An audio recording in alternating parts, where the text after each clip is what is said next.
My stepkids and their mother agreed not to invite us to our grandchild's baby shower or even to let us know that the baby was born, so I canceled their part of our family vacation. My husband, Randall, and I have been together for 14 years. Randall has 4 children, 2 sons, Kyle and Alex, and 2 daughters, Savannah and Cassandra. As we get into this, y'all must know that the oldest and the youngest are not his, biologically, but he's raised them as if they were. When Randall and I first got together, 3 of his children were in elementary school, and the oldest was in middle school. They didn't take to me initially because they wanted their parents to be together like any child. I completely understood and gave them plenty of time to spend with their father when we were with them. I'd busy myself with shopping or visiting my own family. Eventually, we bonded and began spending time together. I do birthdays and holidays big for them and got to where we to go and do things on our own when my husband had to work. And he's always worked a lot. Here's my issue. Over the last several years now, they've adopted this sense of entitlement towards us, but mainly their father. When we go into town to visit, we live 5 hours away. They rarely make an effort to spend any time with us, so we typically end up doing things on our own and then returning home. Lately, we have a mindset that we shouldn't have to drop everything and come to them every time,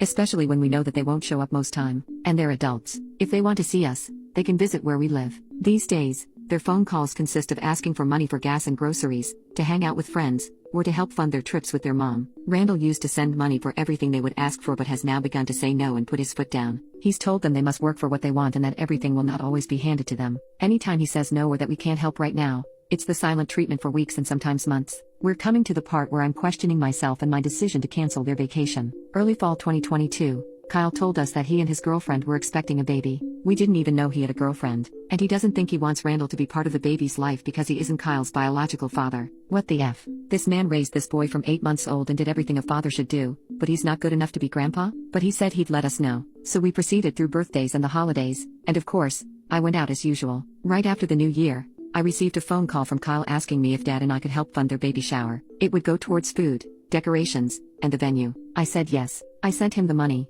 and he told me that in a week or so, he'd give me all the baby shower details and that I should expect the invitation in the mail. About an hour later, Randall called me and said Kyle called and asked him if we could help fund their baby shower, and Randall sent him money, too. Randall was furious that he took us both for money but left it alone, and we didn't hear from any of the kids after that. Mid-March came along, and we were visiting my husband's family when his sister-in-law asked why we hadn't gone to the baby shower the previous weekend.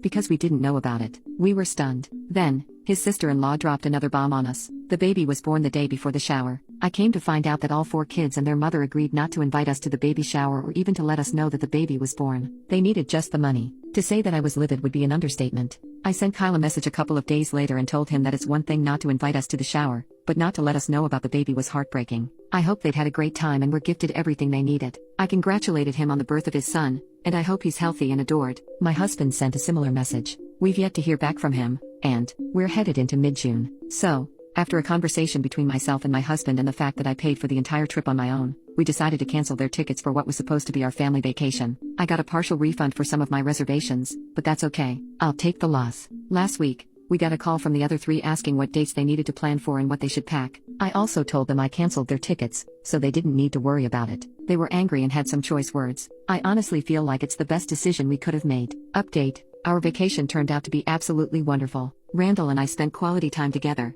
exploring new places and reconnecting in a way we hadn't done in years. As for the stepkids, the fallout from our decision to cancel their tickets was swift. They were furious, as expected, and they let us know just how angry they were. They blamed us for ruining their plans and even tried to guilt us into giving them money to make up for the missed vacation. But Randall and I stood firm. We reminded them that this was the consequence of their actions, using us for money, excluding us from important family events, and treating us as nothing more than an ATM. Since then, the silence has been deafening. None of them have reached out, not even for Father's Day or Randall's birthday. Clearly, their relationship with us was conditional on what we could provide for them, and now that we've drawn the line, they've chosen to cut us off entirely. Randall and I have made the difficult decision to go no contact with the kids for the time being. We're tired of the manipulation and the emotional toll it's taken on us. Of course, it didn't take long before the requests for money started trickling in again. First, it was Kyle, then Alex, and eventually, even Savannah and Cassandra tried their luck. Each time, we politely but firmly refused. We told them they needed to stand on their own 2 feet and that we wouldn't be enabling their behavior. The reaction was predictable: